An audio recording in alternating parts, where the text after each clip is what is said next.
Welcome back to my YouTube channel. आज मैं इस वीडियो में आपके साथ शेयर कर रही हूँ एटम एंड मॉलिक्यूल के जो रीट में प्रीवियस ईयर में क्वेश्चन आए हुए हैं उनका सॉल्यूशन, और इससे आपको एक छोटा सा आइडिया हो जाएगा कि कौन सी यूनिट से इस यूनिट से किस टाइप के क्वेश्चन आ रहे हैं। तो मैं ज़्यादा टाइम वेस्ट ना करते हुए वीडियो की शुरुआत करती हूँ। जैसे पहला क्वेश्चन आया था ये 24 जुलाई 2022 को एक जो रीट का पेपर हुआ था उसमें आया था, जैसे कि निम्नलिखित में से एक परमाणुक अणु है आर्गन, हाइड्रोजन, ऑक्सीजन, ओजोन। तो एक परमाणुक अणु द्विपरमाणुक अणु की होते क्या है, इसको समझने के लिए देखो मैंने आपको परमाणुकता समझा रही हूँ। परमाणुकता होते किसी भी अणु में उपस्थित तत्व के परमाणुओं की संख्या को उस तत्व की परमाणुकता कहते हैं। जैसे कि हाइड्रोजन का अणु है H2, ये कितने अणु परमाणुओं से मिलकर बना है? 2 हाइड्रोजन परमाणुओं से मिलकर बना है, तो इसकी परमाणुकता हो जाएगी 2। ठीक है। या फिर इसको हम ऐसे भी बोल सकते हैं, किसी भी तत्व का अणु एक परमाणु या एक से अधिक परमाणुओं से मिलकर बना होता है। जैसे कि ये हीलियम है, तो हीलियम अपने जैसे अन्य हीलियम परमाणु से मिलकर हीलियम का तत्व बनता है। ठीक है। इसी प्रकार ऑक्सीजन O2, ऑक्सीजन का O2 जो अणु है वो ऑक्सीजन के दो परमाणु से मिलकर बना होता है, तो इसके लिए परमाणुकता हो गई 2। हीलियम का एक परमाणु, एक ही प्रकार के परमाणु एक परमाणु से मिलकर बना है, तो इसके लिए परमाणुकता होगी 1। यानी कि कोई भी तत्व का अणु एक परमाणु या एक से अधिक परमाणु से मिलकर बना होता है ना, तो वो उसकी परमाणुकता कहलाती है। जैसे कि आर्गन AR फॉर्म में ही रहता है आर्गन का अणु, और हीलियम का भी, इसलिए इनकी परमाणुकता 1 होगी, तो इनको एक परमाणु बोल देते हैं। जैसे कि H2 और O2 यानी कि हाइड्रोजन का अणु और ऑक्सीजन का अणु, ये अपने जैसे दो परमाणुओं को साथ मिलाकर एक O2 का मॉलिक्यूल बनेगा, एक H2 का मॉलिक्यूल बनेगा। यानी कि हमें हाइड्रोजन का अणु चाहिए तो एक जैसे 2 हाइड्रोजन परमाणु आपस में मिलकर H2 बनाएंगे। ऑक्सीजन का चाहिए तो एक जैसे 2 ऑक्सीजन परमाणु आपस में मिलकर O2 बनाएंगे। इनको बोलते हैं द्विपरमाणुक अणु। तो इनके लिए परमाणुकता हो जाएगी 2, इनके लिए हो जाएगी 1। ऐसे ही त्रिपरमाणु अणु होते हैं जिसमें 3 परमाणु आपस में मिलते हैं एक ही तत्व के। ऐसे ही चतुर्थ और इससे ज़्यादा हो तो उनको हम बहुपरमाणुक बोल देते हैं। जैसे कि हम सल्फर का ले सकते हैं। तो इसके अंदर देखो जैसे ऑर्गन, और तो ऑर्गन के तत्व का जो अणु होता है वो कैसे प्राप्त होता है? ऑर्गन का एक परमाणु मिलकर इसका निर्माण करता है, तो इसके लिए ऑर्गन क्या हो गया? एक परमाणु। जैसे कि हाइड्रोजन होता है तो हाइड्रोजन का मॉलिक्यूल या अणु H2 होता है, तो इसके लिए परमाणुकता का मान 2 हो जाएगा, क्योंकि जब 2 हाइड्रोजन परमाणु मिलेंगे ना तब H2 बनेगा। ठीक है। इसी प्रकार इसमें दे रखा ऑक्सीजन के लिए अणु होता है O2, यानी कि जब 2 ऑक्सीजन परमाणु मिलेंगे ना तब जाके O2 मिलेगा, तो इसके लिए परमाणुकता हो जाती है 2। इसी प्रकार ओजोन का अणु ऑक्सीजन के 3 समान परमाणुओं से मिलकर बनता है, तो हम इसको O3 लिख देते हैं, 1 2 3। तो इसके लिए परमाणुकता कितनी होगी? 3। तो ये होती है परमाणुकता। तो इसमें से आंसर क्या हो जाएगा? फर्स्ट हो जाएगा, यानी कि ऑर्गन। दूसरा है मैग्नीशियम फॉस्फेट का रासायनिक सूत्र है। अब देखो मैग्नीशियम फॉस्फेट किसी भी, इसको मैं आप ऐसे समझ सकते हैं कि किसी भी तत्व का आपको रासायनिक सूत्र लिखना आ जाए, किसी भी यौगिक का, किसी भी तत्व का, तो ये 9th क्लास की बुक में दे रखा है। तो उसको कैसे लिखते हैं? जब एक तत्व किसी दूसरे तत्व से संयोग करता है, यानी जब एक तत्व किसी दूसरे तत्व से जुड़ता है तो अपनी संयोजकता के व्युत्क्रम यानी कि उल्टे अनुपात में संयोग करते हैं, यानी कि आपस में जुड़ते हैं।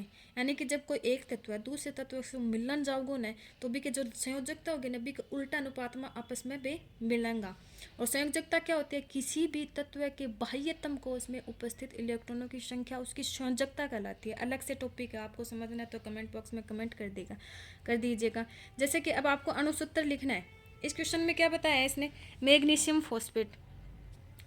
फॉस्फेट का अणुसूत्र लिखना है। तो मैग्नीशियम फॉस्फेट का अणुसूत्र लिखने के लिए आपको जैसे दूसरा एग्जांपल देखो, किसी भी सूत्र का अणुसूत्र लिखना, किसी भी यौगिक का अणुसूत्र लिखना हो ना, तो उसके लिए ये टर्म आप स्टेप बाय स्टेप फॉलो कर लेना। जैसे जिसमें उसमें जो पॉजिटिव रेडिकल हो ना, धन मूलक यानी पॉजिटिव भाग हो, उसको हम लिखेंगे लेफ्ट, और जो नेगेटिव पार्ट हो उसको लिखेंगे राइट। जैसे कि हाइड्रोजन फ्लोराइड है, इसमें हाइड्रोजन और फ्लोराइड मिलकर हाइड्रोजन फ्लोराइड बना रहे हैं, तो इसमें पॉजिटिव पार्ट क्या हो गया? हाइड्रोजन। नेगेटिव पार्ट क्या हो गया?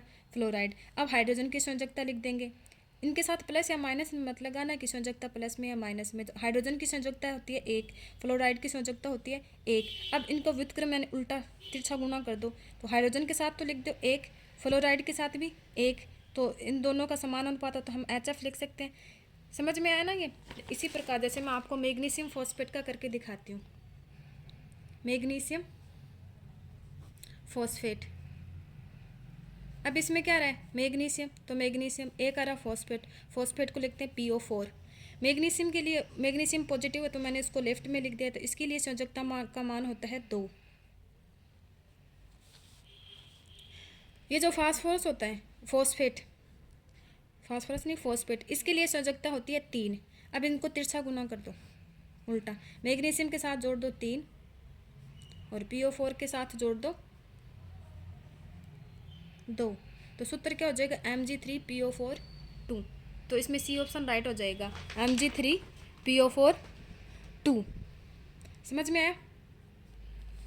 इसी प्रकार अगला क्वेश्चन है पोटेशियम तत्व का प्रतीक होता है। तो प्रतीक याद करने के लिए आपको 1 से 20 तक के प्रतीक याद करने पड़ेंगे। जैसे हाइड्रोजन को H लिखते हैं, हीलियम को HE से लिखते हैं, लिथियम को Li से लिखते हैं, बेरिलियम को Be से लिखते हैं, बोरोन को B से लिखते हैं। यानी कि इनका जो पूरा नाम है ना, तो उसका स्टार्टिंग अक्षर लिखते हैं, उसको प्रतीक बोलते हैं जनरली भाषा में। तो पोटेशियम का प्रतीक है ना, वो K होता है। इसका नाम केलियम होता है, वैसे तो लैटिन भाषा का नाम है केलियम। तो इससे इसको मैंने सबसे पहले क्या आता है, इसके अंदर के आता है, तो इसलिए इसका प्रतीक क्या हो जाएगा के। ऑप्शन इसके ये देखो, पी होता है फॉस्फोरस का, PO होता है पोलेनियम का, PT होता है प्लेटिनम का, और ये क्या होता है पोटेशियम का। तो पोटेशियम का प्रतीक इसमें आंसर हो जाएगा डी केलियम। एल्यूमिनियम नाइट्रेट का रासायनिक सूत्र है, ये देखो फिर से वही रासायनिक सूत्र वाला आ गया। ये डेट 23 जुलाई 2022 में आया हुआ है। हर क्वेश्चन के आगे मैंने डेट लगा रखी है, आप देख लेना। अब देखो एल्यूमिनियम नाइट्रेट, इसमें एल्यूमिनियम का प्रतीक होता है Al और नाइट्राइड का होता है NO3। ठीक है, अब एल्यूमिनियम की संयोजकता होती है 3, नाइट्राइड की होती है -1 होती है, तो माइनस हमें लगाना नहीं है तो 1 लगा देंगे। तो इसका हो जाएगा तिरछा गुना करेंगे। तो एल्यूमिनियम की संयोजकता होती है 3, यहाँ प्लस या माइनस नहीं लगाना, +3 होती है तो मैंने सीधा 3 लिख दिया।